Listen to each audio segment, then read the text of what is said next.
How's everybody doing?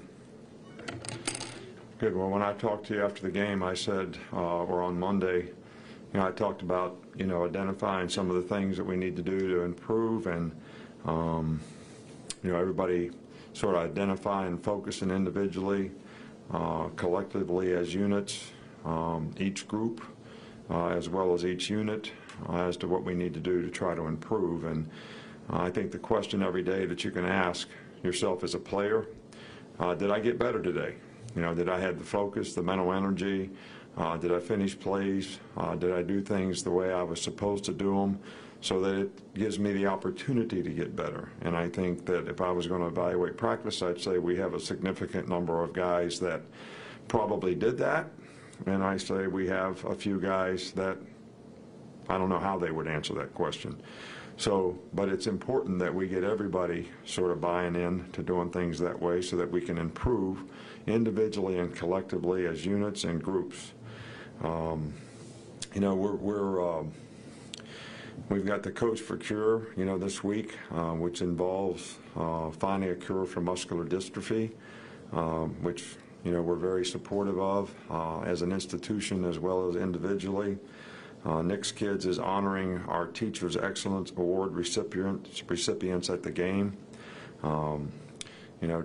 Terry and I both were teachers at one time. Coaching is probably teaching.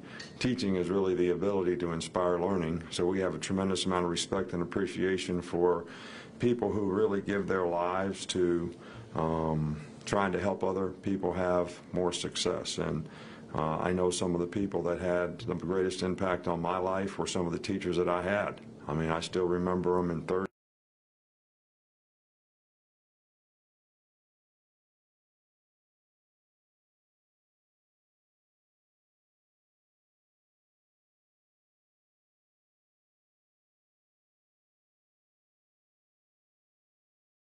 Around the country choosing to transfer. What does it say about Jalen's character that he's still here and willing to continue to play for you guys? Well, I think Jalen has been very, very professional about, the way he's sort of handled the situation he's in. I've said it's a unique situation. Nobody's ever been in this situation before. Won 26 games here, and now all of a sudden somebody else is playing. But what he has done is he's worked every day to try to get better. He's focusing on improving and, the value that he can get from this season, because we're going to play him as much as we possibly can. He deserves to play. He's a good player. And, there may be a time in the future where, he becomes the guy if something happens. So we're not hoping for that narrative, certainly, but I think it speaks volumes of his character to stick with his teammates, be a part of his team, finish the season.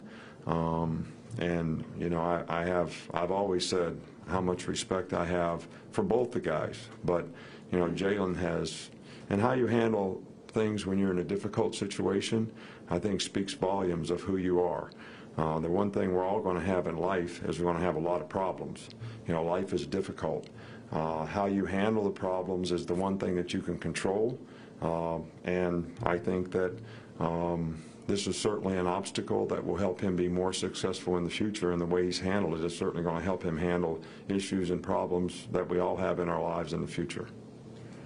Michael. Just wonder what went into hiring Carl Scott coming from Lafayette. Now he'd just been named to D.C. there. How did that all come about that he came here?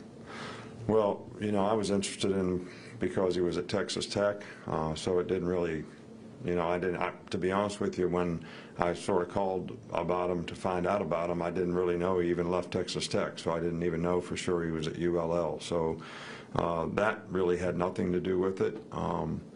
He had really good recommendations as a person, as a recruiter, as a teacher, and as a coach, where he's been in the past. Several coaches on the staff knew him, so he did a nice job in the interview when he was here, and he's done a nice job with the players on the team this year. Come over here back on the right with Ben.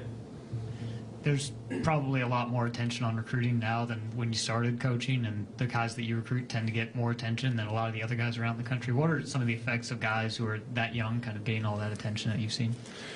Well, I think that, it's almost unfair in a way.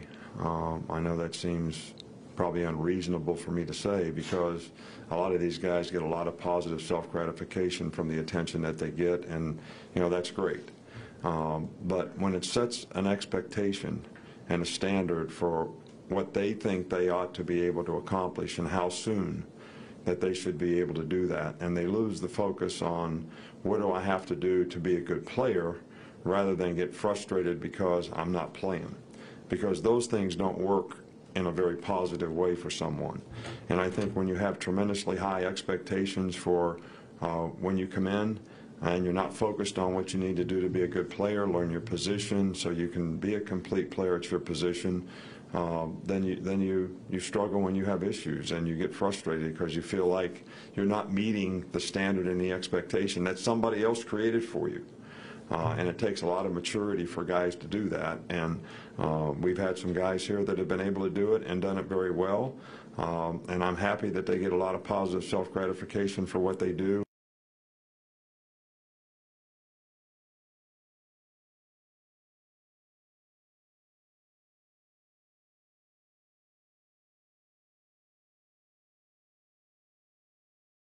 Player that comes here has to learn how to play, at this level.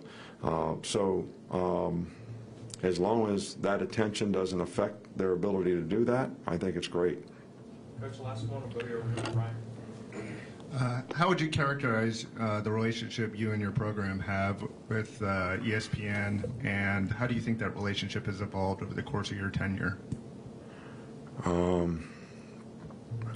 Look, I have a tremendous amount of respect for media all over the country. We have a lot of good relationships with a lot of people. ESPN obviously is one of the people who do a great job, in my opinion, with college football. They're a great partner of the SEC, as is CBS. And they have given us a very, very fair shake in everything that we've done. Sometimes we get criticized, but I think sometimes when we get criticized, the first question you got to ask is, do I deserve to be criticized? Because sometimes you do, and you can't just get mad because you got criticized.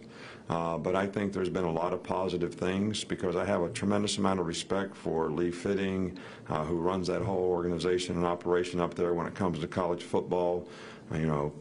And Kirk Herbstreit, and a lot of the people who work in that organization. And I was very pleased with the quality of what they did, like for the little training days thing they did here for 4 shows. I thought that was really quality, and everything that we've ever done with them.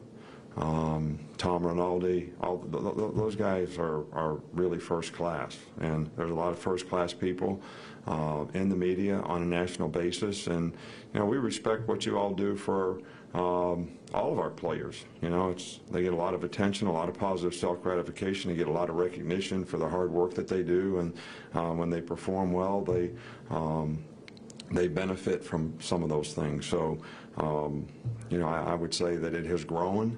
And I hope it's good. You'd have to ask them what they think of my part of it, but I certainly appreciate their part of it. Okay, Coach, that's all we got. Thanks.